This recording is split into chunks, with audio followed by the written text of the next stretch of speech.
Today we will discuss how Cisco Webex defines a contact center. Now, if you are not familiar with the Cisco Webex contact center, this diagram should help you understand that.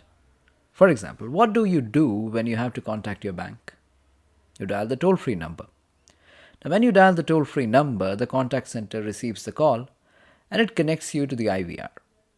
The IVR then plays a welcome message, and to cut the long story short, the IVR presents you with two options.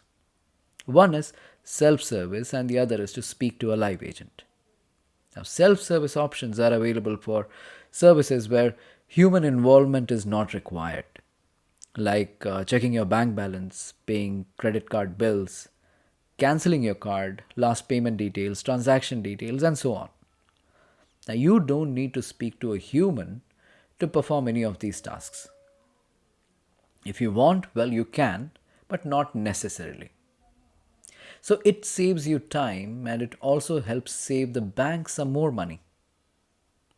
And then there are tasks that can't be performed without talking to a live agent.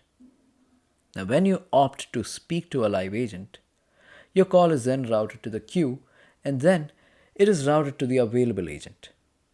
Now, once that interaction with the agent is over, the call ends and you get the post-call survey for the customer feedback.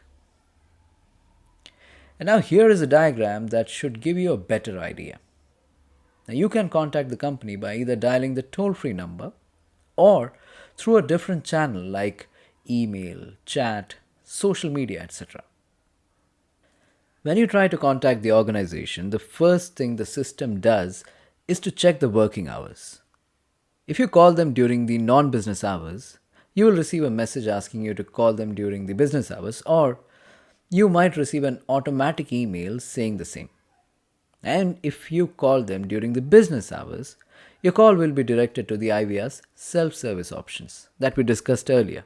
And if you opt for an agent, your call will be routed to the queue routing algorithm, which in turn will find the agent whose skill set matches your needs. For example, a sales agent for sales-related questions and a billing agent for billing-related issues. The queue routing algorithm then assigns the call to the available agent and then you get to speak to a person. And this is how Cisco Webex defines a contact center. See you in the next.